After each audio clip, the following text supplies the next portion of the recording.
Welcome back in Live Now from Fox. I'm Austin Westfall. A live look at the White House on this Wednesday evening. A look at Trey Yingst, who's keeping a close eye on Ukraine. In fact, he says we should all be keeping an eye on Ukraine. He says Ukrainian forces have launched an offensive into Russia's Kursk region with hundreds of soldiers.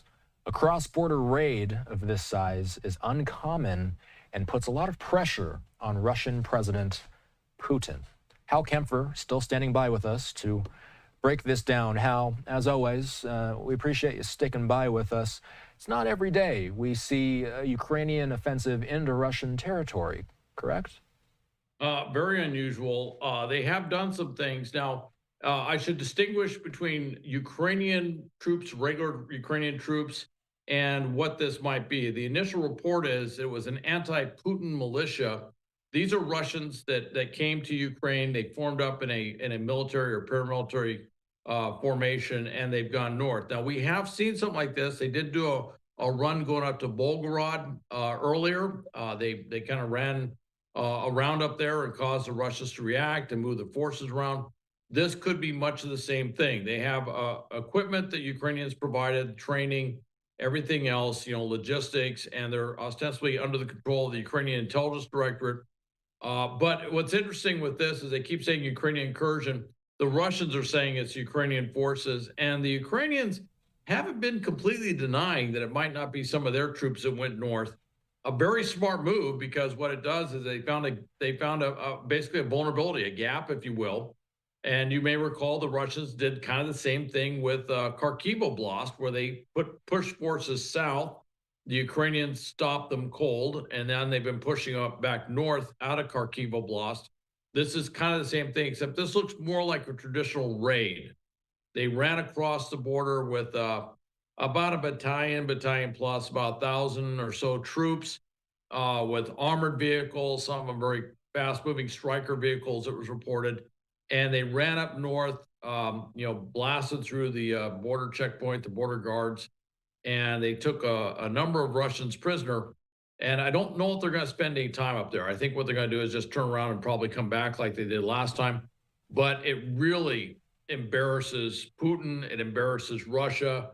And of course, Putin says this is a great provocation, which is typical Russian overreaction or propaganda or whatever you want to call it. But it does show something, and it's going to force the Russians to move troops that would be used against Ukraine to guard that area from here on, to avoid it in the future, which is pretty much the intent of why you do raids like that. What's the latest on Russia's offensive into Ukraine?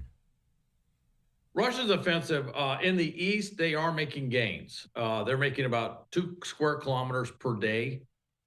Taking some terrain. They are doing it at tremendous losses. They have been doing these, what they call meat wave attacks, where they literally, it looks like something out of World War I, where they basically just pop out of their trenches and they move as fast as they can and they get slaughtered, but they do make marginal gains. And that's how they've been moving forward across that open area, slowly moving. They're not going to get to Kharkiv, or they're not going to get to Kyiv either.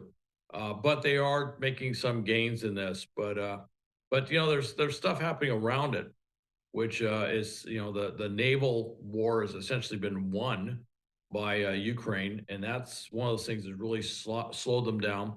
They have made it very difficult for Russia to do any military operations in Crimea because they can target the entire peninsula.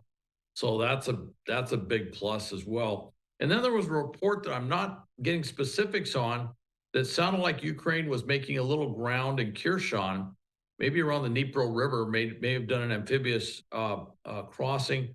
It's just, there's not a lot of details out on it. Just caught a little snippet that there was something going on over there.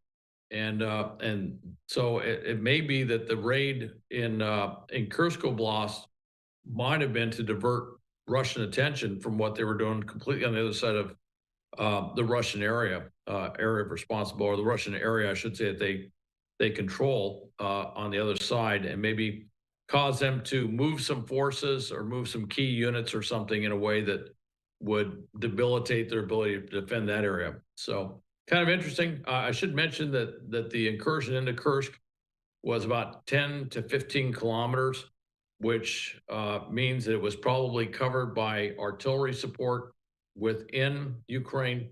They didn't have to move any artillery forward. They were within the what we call the range band, if you will, within range of artillery, and that's very important when you're moving out there. If you get as you're coming across things, or if you're attacked, you want to be able to call in artillery to support your position. So they stayed within that range, if you will, to do that.